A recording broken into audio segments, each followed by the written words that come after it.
Pertanyaan berikutnya Ustaz. Ini pertanyaan dari seorang istri yang ingin mengetahui apakah hukum dilaknat oleh malaikat berlaku juga jika seorang suami menolak ajakan istri. Yang saya dengar hanya istri saja yang dilaknat malaikat jika menolak ajakan suami. Ada kalimat penutup ya Ustaz. Semoga berlaku juga sebaliknya Ustaz. Tafadhol Ustaz. Dalam bertanya hukum syar'i, jangan menggunakan egoisme. Ya. Kita harus membuka hati kita, membuka pikiran kita. Ini hukum Allah. Masuk akal kita atau tidak masuk akal, selama Allah yang tentukan, selesai. Apa firman Allah SWT? Maka nali mu'minin wala mu'minatin idha qadallahu wa rasulu amran an yakuna lahumul khiyaratu min amrihim.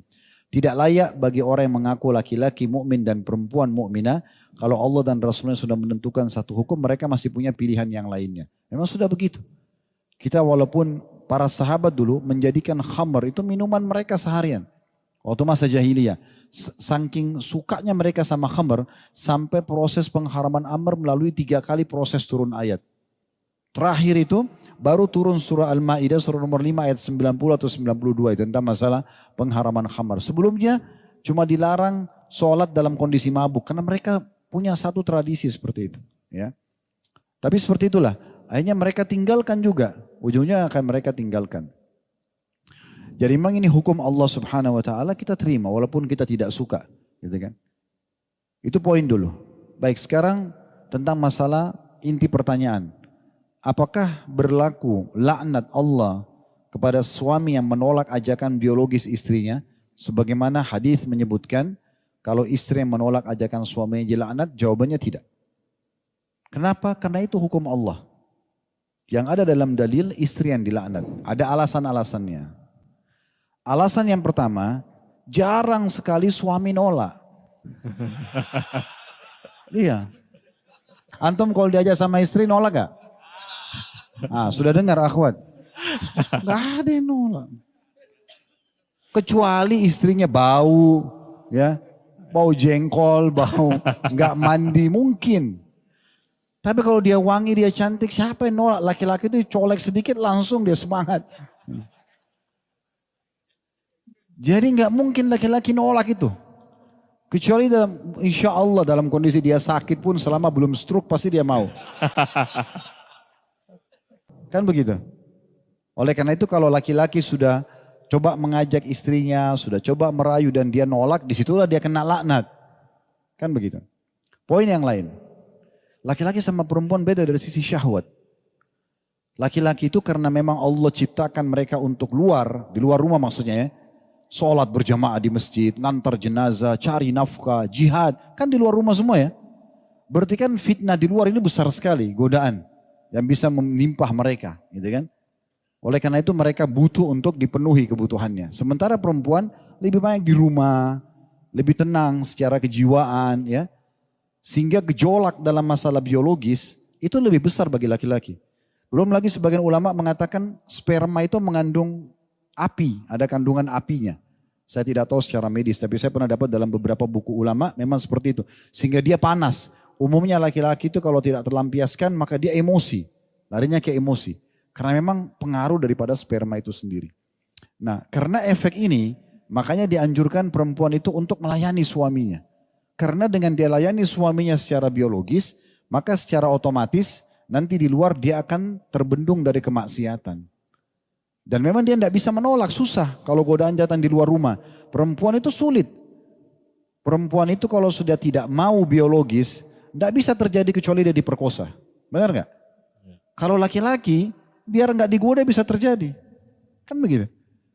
Laki-laki itu kalau sudah terpicu sedikit syahwatnya, mau orang jelek, mau pokoknya dia tergoda syahwat, dia kalau perempuan nggak.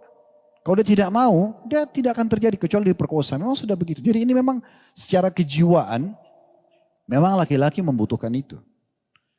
Sisi yang lain ini jawaban yang terpenting sebenarnya. Allah Subhanahu wa taala sebagai pencipta lebih tahu tentang masalah kebutuhan masing-masing, gitu kan? Allah lebih tahu tentang kebutuhan masing-masing.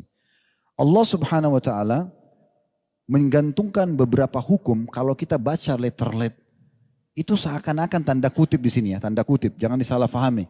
Itu seperti mendolimi wanita. Contoh misalnya, apa kata Nabi SAW dalam hadis sahih? Wanita ahli surga. Wanita ahli surga. Jadi ada jaminan surga buat mereka yang seperti ini. Wanita yang kalau dia menyakiti atau disakiti oleh suaminya. Garis bawahi kata-kata disakiti.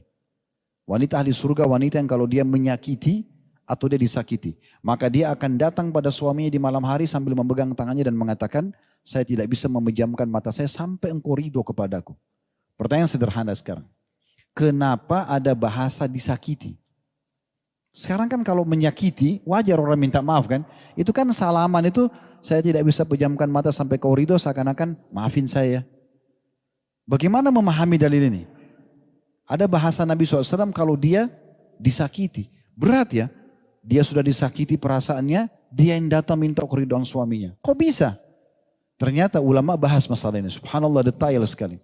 Jadi karakter laki-laki, karena kita ini memang Allah ciptakan manusia di luar rumah ya.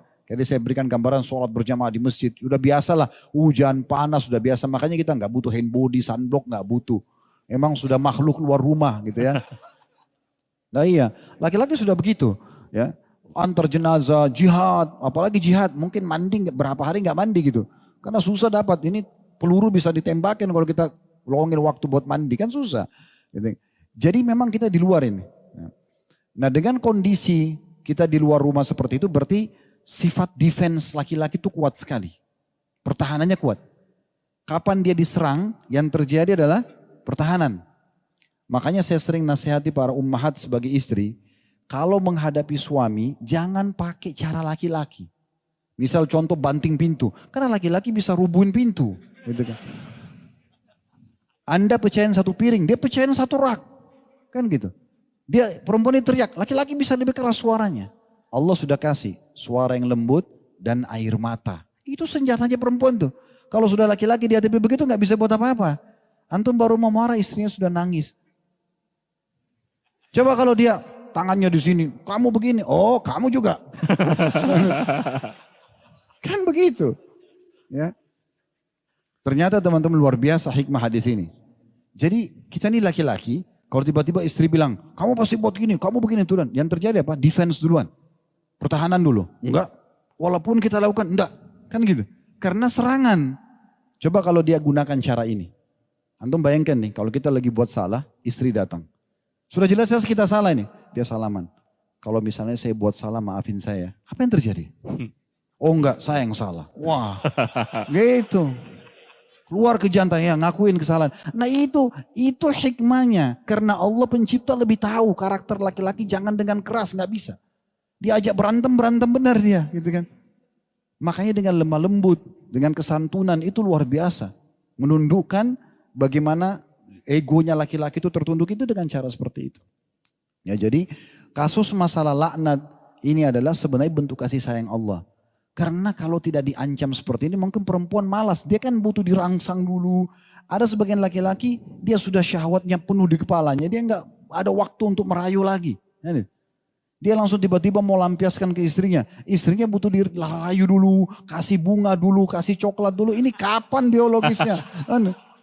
Iya kan? Makanya datang, dilaknat loh kalau tidak layani. Oh ada laknat nih.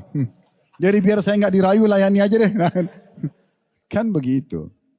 Begitu memahaminya. Masya Allah. Benar gak Mar? Benar Ustaz. Pengakuan laki-laki. Ini pada senang nih, apalagi yang istrinya ada di belakang Ustaz. Terjawab sudah.